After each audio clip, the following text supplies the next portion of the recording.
I told my girlfriend I'd break up with her if she went through my phone. Was I wrong? Hey Reddit.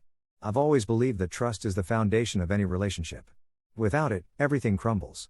My girlfriend, Lisa, and I have been together for nearly 2 years, and for the most part, things have been great. We laugh together, support each other, and have built what I thought was a strong relationship. But recently, an issue has been creeping in, one that has made me question everything: her obsession with going through my phone. At first, it started as playful teasing. She would joke about how I must be hiding something because I never left my phone unattended around her. I brushed it off, thinking she was just messing around, but then it escalated.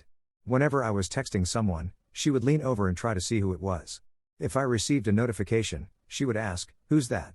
And the real turning point came when I caught her trying to unlock my phone while she thought I was asleep. That night, I had a gut feeling something was off. I was lying in bed, pretending to be asleep, when I felt movement beside me. I opened my eyes just a little and saw Lisa holding my phone, trying different passcodes. My heart sank.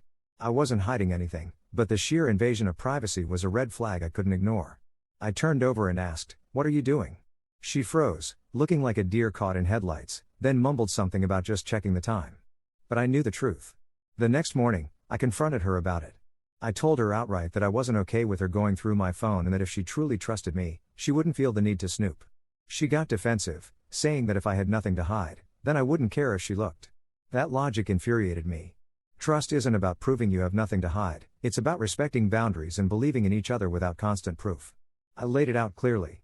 I told her that if she ever went through my phone again without my permission, I would break up with her. That was my boundary. Lisa didn't take it well. She started crying, saying I was being dramatic and that couples should have complete transparency. She claimed I was overreacting and even suggested that my reaction was proof that I was hiding something. That accusation hit a nerve. I had been nothing but loyal to her, and here she was, making me feel like a villain simply for wanting privacy. Over the next few days, the tension between us was unbearable. She kept making passive-aggressive comments about how people in healthy relationships don't keep secrets. She even brought up her friends' relationships, saying how their boyfriends had no issue with sharing their phones. I told her again and again, it wasn't about hiding things. It was about trust and respect. I don't go through her phone, and I don't expect her to go through mine. Then came the moment that shattered everything. One evening, I left my phone on the coffee table while I went to grab a drink. When I returned, Lisa was sitting there with my phone in her hands, scrolling through my messages. My stomach dropped.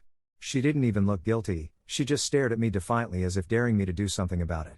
I was furious. I snatched the phone from her hands and asked, "What the hell are you doing?" She shrugged and said, "I just wanted to see if you were hiding anything." That was it. That was the moment I knew this relationship was over. I told her that she had crossed a line, that I couldn't be with someone who didn't respect my boundaries, and that we were done. Lisa immediately started crying and begging me to reconsider. She said she only did it because she had been cheated on in the past and had trust issues. She swore it wouldn't happen again, but I couldn't unsee what had just happened. I told her that I understood her past trauma, but it didn't justify violating my privacy. If she couldn't trust me, then we had no future together. She spent the next hour trying to convince me to stay, alternating between apologies and anger. One moment, she was sobbing, saying she loved me and that she would change. The next, she was accusing me of throwing away our relationship over something trivial. But it wasn't trivial to me. It wasn't about the phone, it was about trust, respect, and boundaries. The next day, I packed up some of my things and left. Lisa continued to call and text, pleading with me to come back, but I knew in my heart that I had made the right decision. Love without trust is like a house built on sand, it won't last. I had given her chances to respect my boundaries, and she had ignored them. That told me everything I needed to know. In the days that followed, mutual friends reached out to me, saying that Lisa was devastated and that I should at least talk to her. Some even said that I was being too harsh, that I should have given her another chance. But I stood my ground. I wasn't going to stay in a relationship where I constantly had to prove my innocence. Looking back, I don't regret my decision. If someone truly loves you, they will trust you. They won't invade your privacy or make you feel guilty for wanting boundaries. Lisa may have had trust issues from her past, but it wasn't my responsibility to fix them at the cost of my own peace of mind. Now, I'm moving forward, focusing on myself and what I want in a relationship.